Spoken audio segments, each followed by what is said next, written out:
That's my well, they said that in your meetings over like an hour close. No, are you serious? You want more?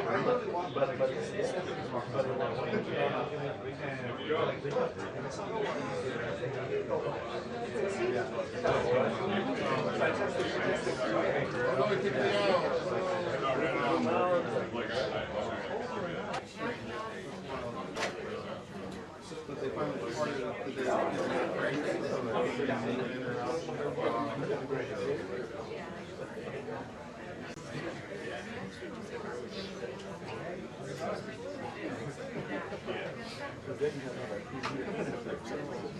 Good job.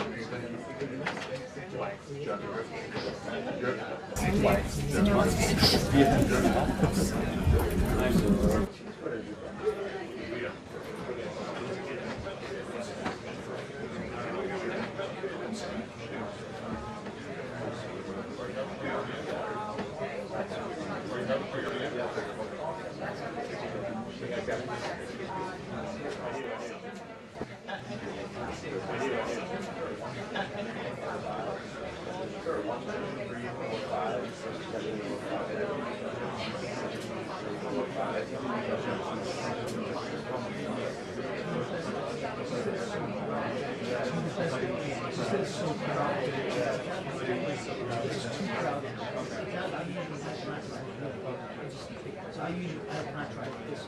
I just here I can just sit this way. And here I can just sit. Yeah. Okay. You can try this.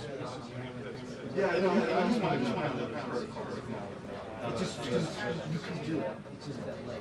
Not so challenge. Yeah. This is the worst I've seen. I think it's very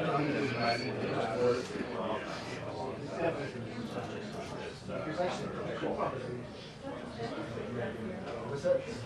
Yeah. Who's going to be doing that? There's actually some. But there were other times that I got really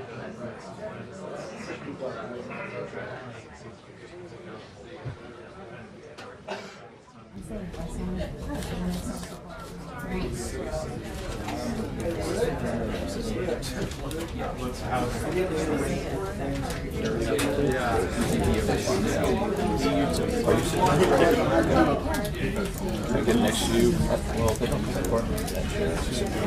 That is true.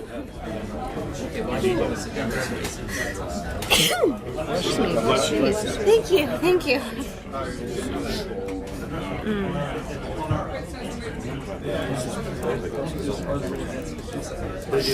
Yeah. Are you from NBC? You're NBC? No. Oh, that's NBC cameras? No, those are my cameras. I just set them up a while ago before I had to set them up. Slide that over a little bit. I used to wait here for hours on end. Yeah, I realized that I wanted to go eat my sandwich, so I set my cameras there. So, Oh, you stopped? yeah, just like that chair's holding that spot.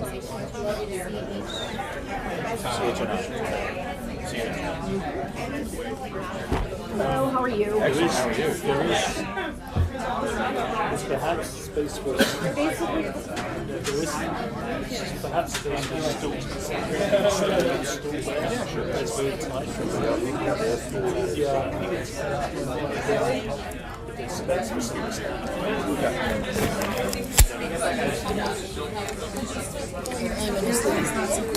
No, this isn't his stuff. It's just those two cameras there. My camera's over there. This is NBC.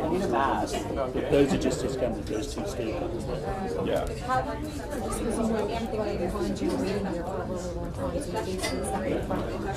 No. Usually the protocols is whoever's here, holding the spot, generally, these people are waiting, just like, I understand that. I would have made sense of the plan. At the very end of it, so I get it. I'm just saying you're going to be stepping in front of people that are here for like hours. So, yeah, you better believe it. The room is already crowded. President Trump, by the way, is not here at the White House. About 20 minutes ago, he got to Walter Reed National Medical Center when he's going through this physical. He said, I've never felt better, but nonetheless, these things must be done. The conversation that you're going to expect to hear at this briefing that's supposed to get underway shortly is about tariffs. The massive U.S. tariffs, retaliation from China. In fact, getting to the point where the Chinese government is saying, we're not going to put any more tariffs on U.S. goods because already we're at the point right now where Chinese goods are so expensive coming into the U.S. there really isn't much of a functioning market. So we expect to hear and hopefully find out a little bit more as to whether there are any discussions or negotiations ongoing between the United States and China, and the dozens of other nations that have been the beneficiaries of a 90-day plan. Let's everybody be calm, please. There are people who are on the air here. Everybody be calm. And that's a large part of today's conversation, but there are, of course, other things ongoing right now. Steve Witkoff, the president's envoy, is in Moscow, in Russia, meeting. See if we can get you squeezed in the gap and speak on. We have microphones that are live, and we have people on the air, so let's not use any untoward language. Last evening, these negotiations that are going to be ongoing there with the big, beautiful bills. A lot going on here at the White House, so we expect this briefing to begin very shortly. Sandra and Trace,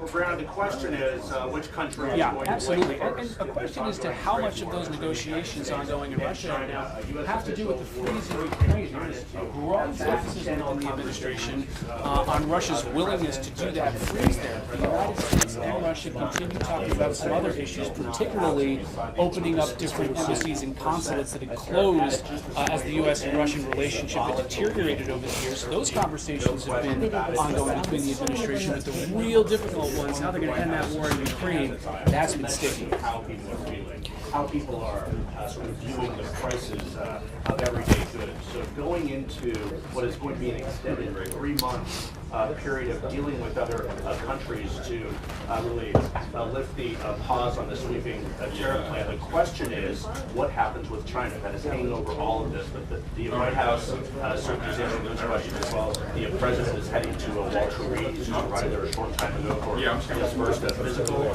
since being in office. The second time. So those are among some of the topics here.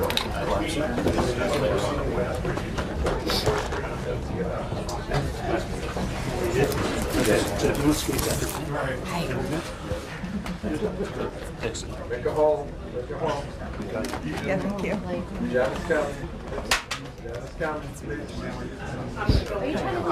Just, yeah, that way. Don't need much space. That's stressful enough as it is. You're in the rain, didn't you? I did. How you doing?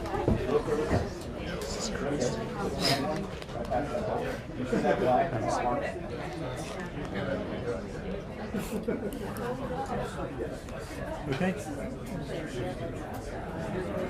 I will email him. Sure. Yeah.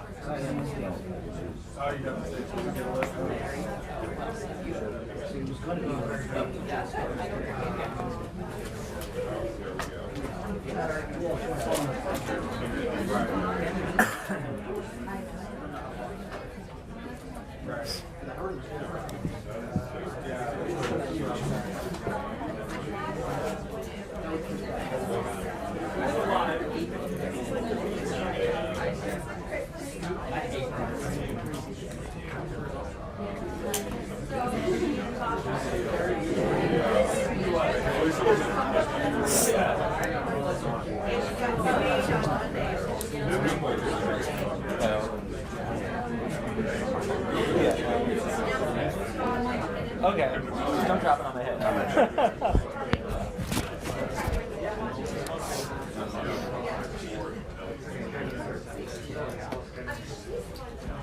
You've done a nice job as the pool.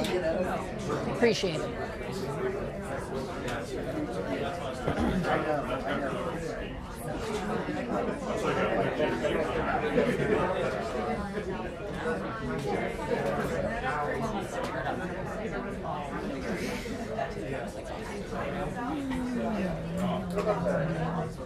How have you been? Good. How are you doing, Karoline? Good, good. Getting any time to breathe? Not really. No. It's all right, I guess. We're just one foot in front of the other. Yes, I was just hoping you guys would come on travel. The last few miles of a long race, just minute by minute. Exactly. Even though it's only the beginning of the race. I know. My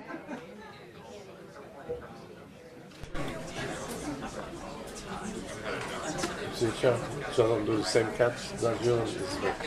I'm super wide. Don't fuck this up. Don't do the same thing that the other guy. Make it look different.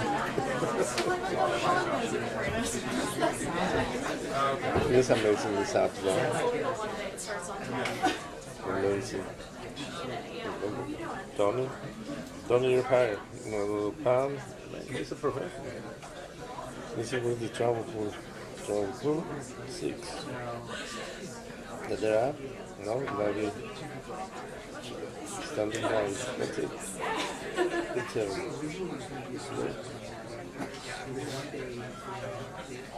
I don't know what someone was saying. The Greenbelt Court. You know, be the pool guy for that? Jim Long is here. That's a Greenbelt. They have the appraisal case, the immigration case. The guy was yeah. Talking about like being in the wrong place at the wrong time. They had to bring him back because he's a resident, criminal record.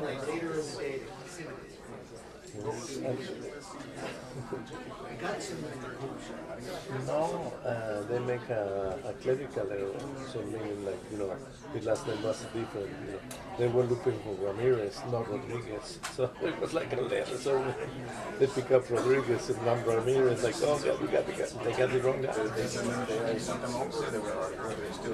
No, they say no, it was like, they grab you, they send you to, I think somewhere in Georgia, and then from there they took you to the first place. No, it was like 24-hour operation, like grab them the most you can, put them in the cage, ship them, and send them to the tower. Monday Bukele is here. It's a other guy.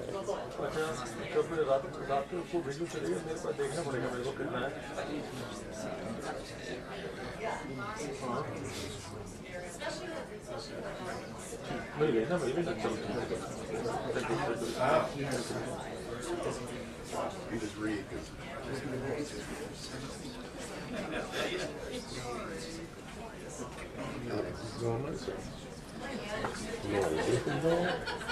Best we can do is look him out and then it's going to keep him off.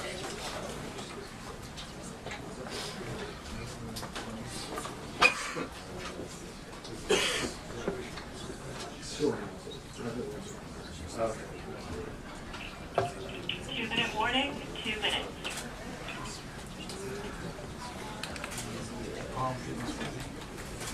Spaghetti? Yes.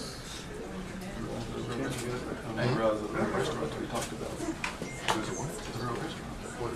Oh, is it real? Yeah, he talked about, he said, actually, a real restaurant. That's what the mom. Yeah, I thought it was just like his mom. Me too. No, you're good. You're good. I'll stay.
Want a break? Hey,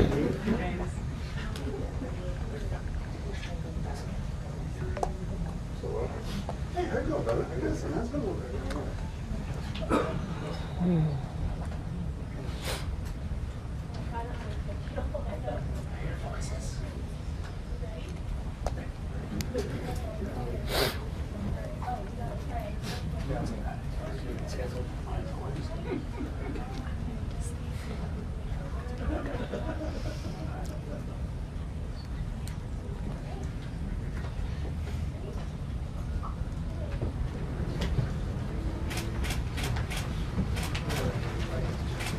Hello. Good afternoon, everybody.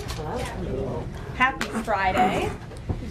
As you all know, the President is currently undergoing his routine and long-scheduled physical at Walter Reed Medical Center, and we will have a readout from the White House physician. Last night, Kassina Karolina arrived back safely in the United States after being detained in Russia for more than a year.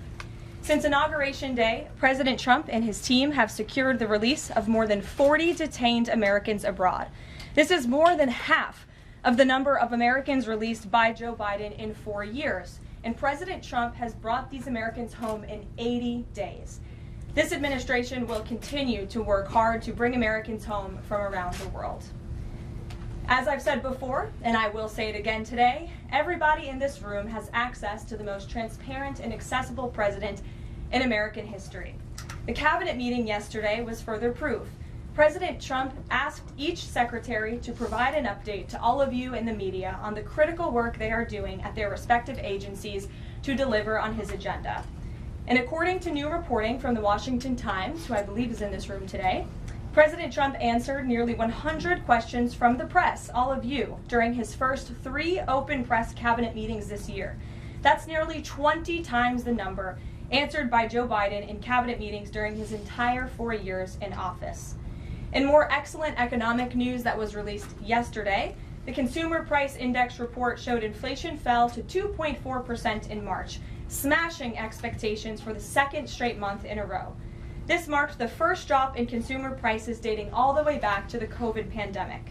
Prescription drug prices saw the largest monthly decline on record. Prices for airfare, used vehicles, and car insurance all decreased as well. And energy prices fell 2.4% in March, driven by plummeting gas prices around the country.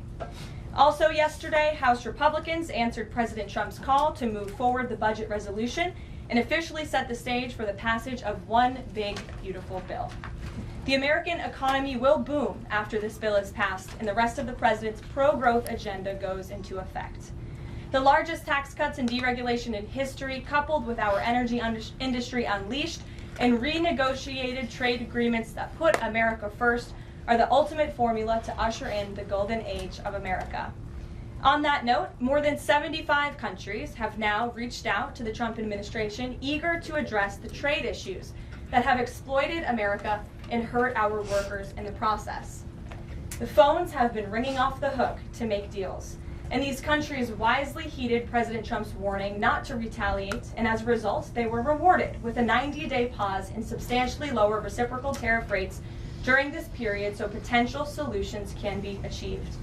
Past presidents just willingly accepted the failed status quo on trade that ripped off our workers and our companies. But that's not who this president is. He creates his own leverage and negotiates deals better than anyone else who has sat in the Oval Office before him. And that process is currently underway. On another matter, the deadline for registration under the Alien Registration Act is today. All foreign nationals present in the United States longer than 30 days must register with the federal government.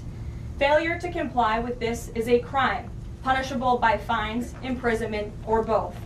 As President Trump and Secretary Noem have both said, if you register and you leave now, you choose to self-deport, you may have the opportunity to return later legally.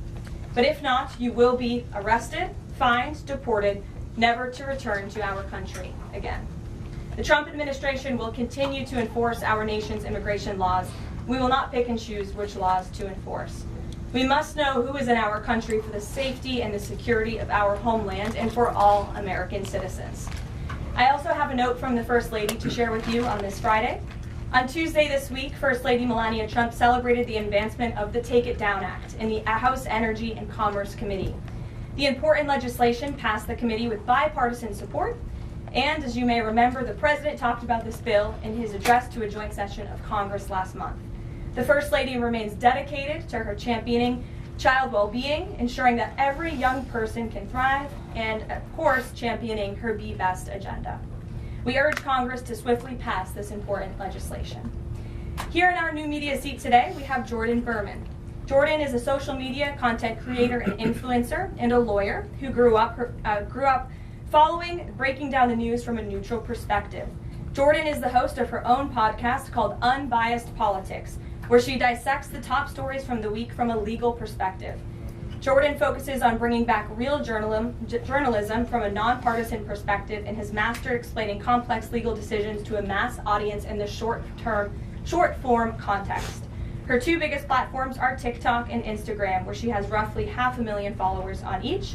With that, please kick us off, Jordan. Thank you.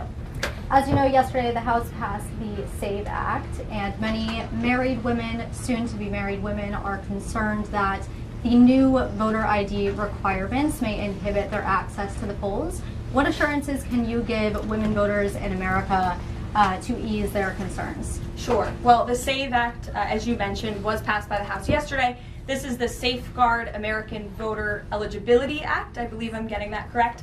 And this act is a common sense measure. It would require proof of citizenship for voting in our elections.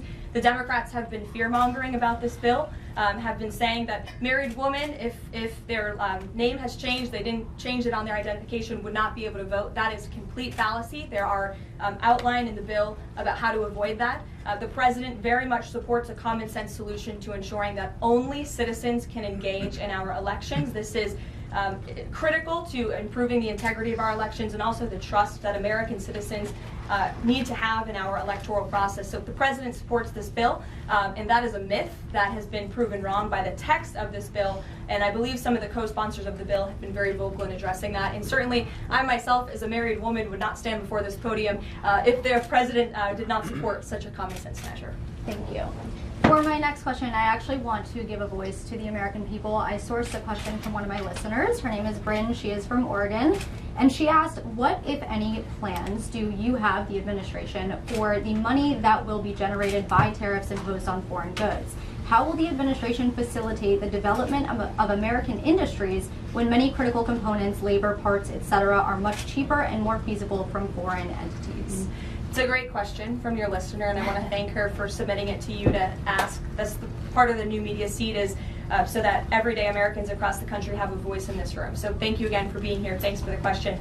The President's point about his trade and tariff agenda is to bolster our manufacturing industries here in our country, to bring down the cost of living here in our country, and to ensure that we are maintaining critical supply chains here in America. We cannot be dependent on countries like China if we want this country to be strong and wealthy. So the President wants to restore wealth to America by shoring up these jobs here at home, which will result in good paying jobs and higher wages for the American public. And so Americans should trust in that process. He effectively implemented tariffs in his first term while driving down the cost of living in this country, and that's what he's focused on doing again. So thank you. As a follow-up question, could I just ask, are there any specific ideas that the administration has as to what that revenue, specific tariff revenue, will be used for? Yes, to the heart of your question, the President has spoke about the trillions of dollars that he expects in revenue from tariffs and how we can use it to pay down our debt and to ensure that we are no longer faced with a crippling national debt in the trillions that is going to bankrupt our nation for future generations. So that money coming back home will make America in the green rather than in the red, which any small business owner across the country, I believe, can appreciate. Thank you so much. Thank you. Kelly. Tomorrow there will be negotiations between the United States and Iran in Oman. What are the President's chief goals for that, and is he satisfied with how Iran is responding to this? They don't want direct face-to-face negotiations, instead sort of old-school shuttle diplomacy where they're in separate rooms and messages are passed back and forth. So is the President comfortable with the arrangement there, and what is the chief objective? Well, I have spoken to both the President and also his national security team who will be engaged in these discussions. These will be direct talks with the Iranians, and I want to make that very clear. I also spoke to the President just last night about his goal when it comes to Iran, and he has reiterated repeatedly to all of you publicly and also privately to his team here at the White House, his ultimate goal and the ultimate objective is to ensure that Iran can never obtain a nuclear weapon. The President believes in diplomacy, direct talks, talking directly in the same room in order to achieve that goal. But he's made it very clear to the Iranians, and his national security team will as well, that all options are on the table, and Iran has a choice to make. You can agree to President Trump's demand, or there will be all hell to pay. And that's how the President feels. He feels very strongly about it. And can you update us on Mr. Witkoff in Russia and what's happening with direct communications with Vladimir Putin? I can confirm that Mr. Witkoff is in Russia to have direct communications with the Kremlin and with Vladimir Putin.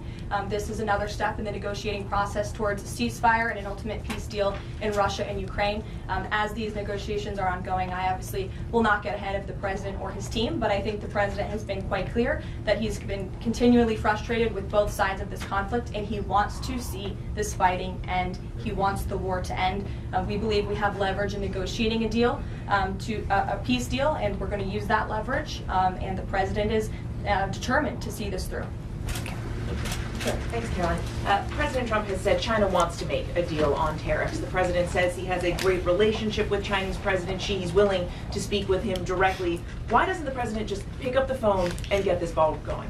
All of the things the President just said are true. The President, as I said from the podium just a few days ago when I was up here, would be gracious if China intends to make a deal with the United States. If China continues to retaliate, it's not good for China.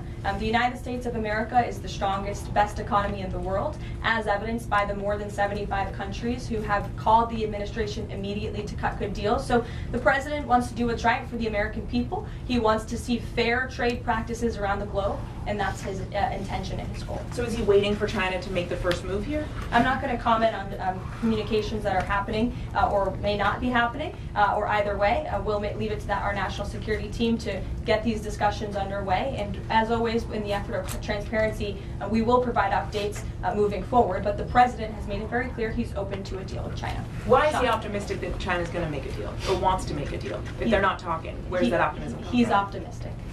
Hey, why would any of our allies work with us to isolate China in a trade war if we're treating friend and foe alike?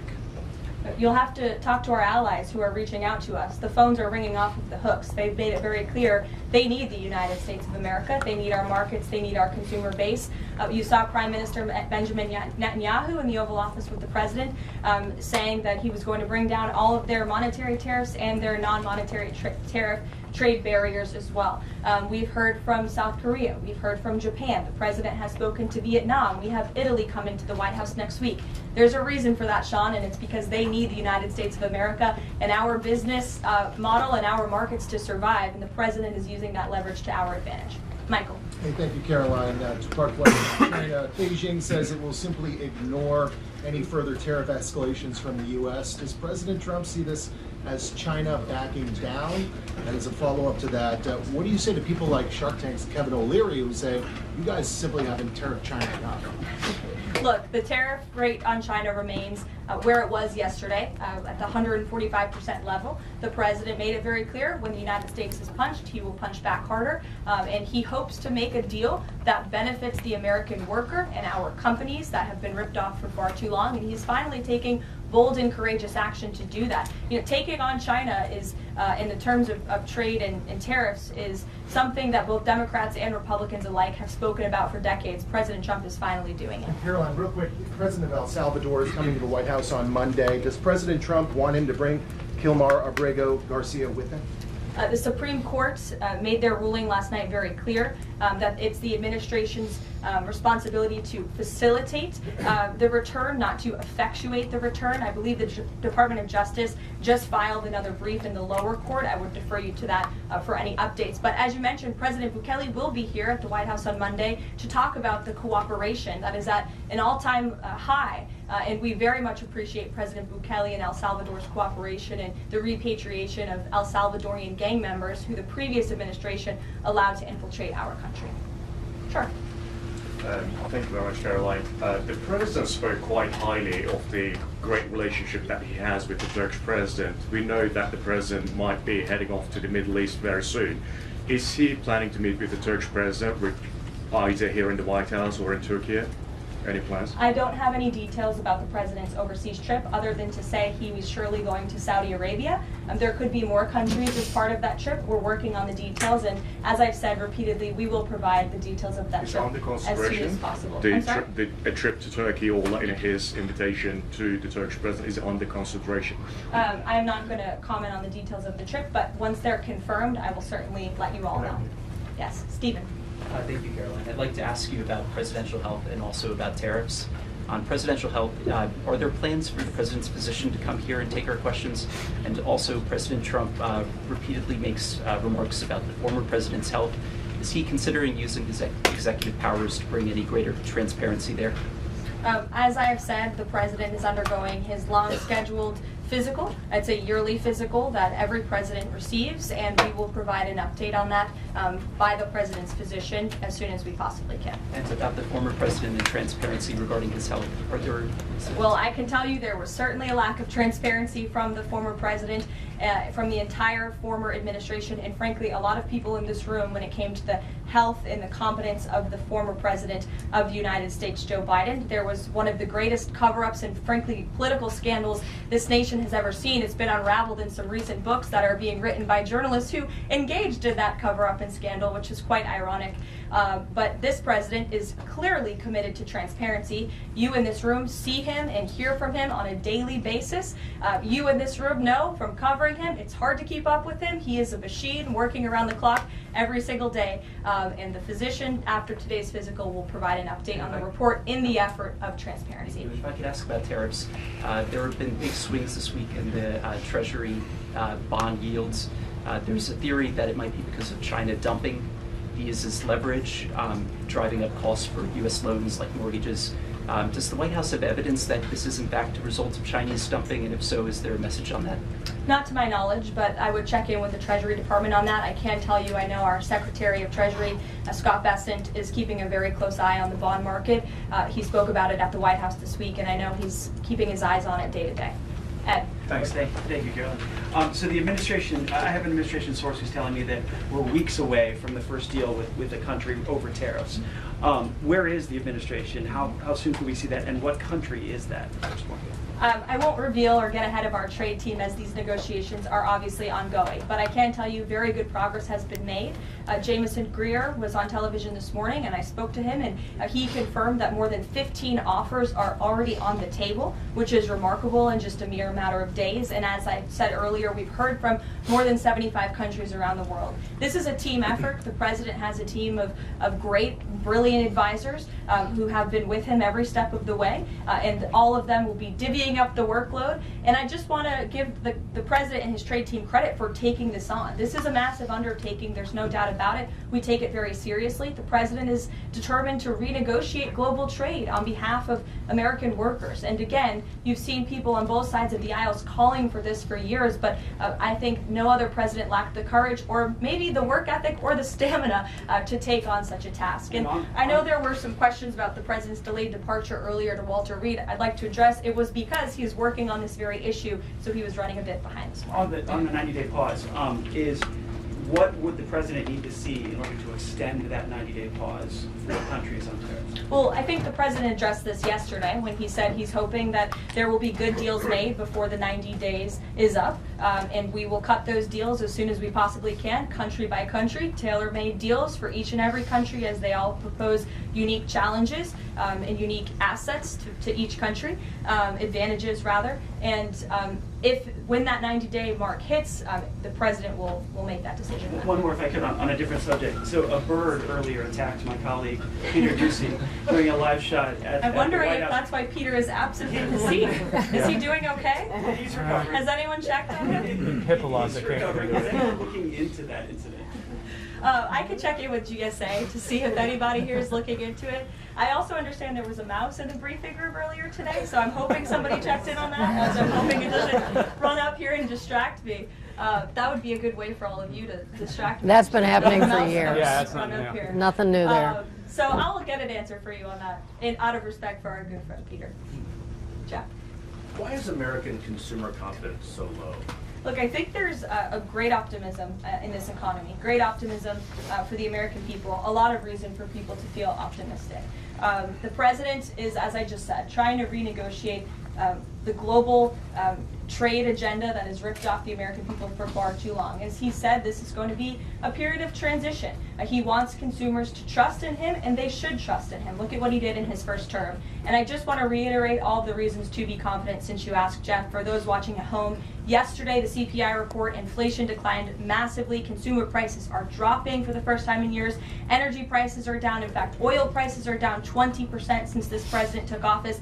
Wholesale prices fell again. There have been trillions of dollars in investments into this country. Every day the president is signing executive orders to cut regulation, especially when it comes to Environmental Protection Agency, our energy industry. That's going to unleash the economic boom in this country that we saw in the president's first term. So trust in President Trump. He knows what he's doing. This is a proven economic formula. What is he asking of Americans at this time? He talked about transition costs, transition problems. Is he asking something specific for Americans to do?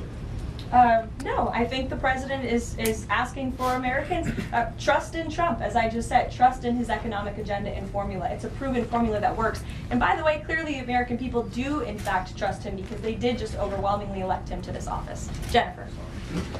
Is he going, I'm asking about the physical, is he undergoing any general anesthesia, and can you outline any of the other tests that he's doing today? He is not. He is undergoing quite a few tests, imaging. Again, it's a it's a yearly physical, so there's quite a lot that goes into it to make sure the president is accomplishing all of his goals, and we will provide a readout of that as soon as we can. And will you be committed to releasing all of the results, as many of the results as possible? Of course, yes. The president's physician will do that. I spoke with him this morning.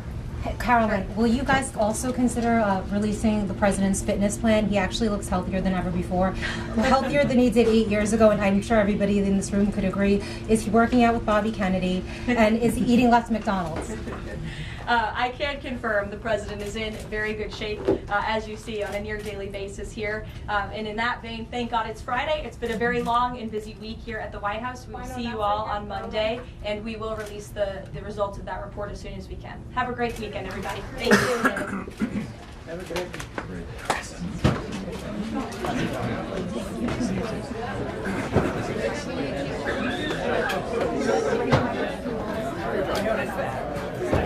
I noticed it too. I was like, I also needed my questions, otherwise I would have gone China first, so. Okay, good. But I didn't expect she'd go right here. Thank God you had one ready, because there are people who don't. No, Mary did. Mary did. I haven't hit a 345 on my physical, and and I won't have anything. So thank you. Yes, no, we need to know the list of medical bills. We need to know. I mean, there's a lot of stuff that he could provide, and I don't know what Stephen Nelson thinks. There are HIPAA laws. You can't release Joe Biden's medical.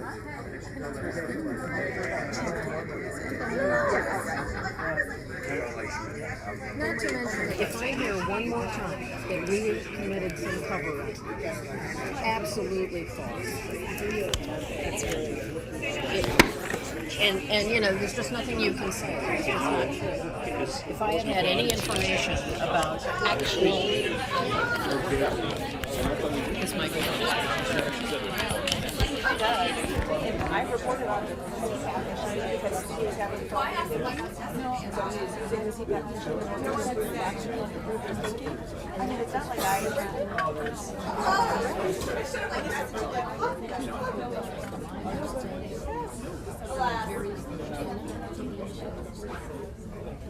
I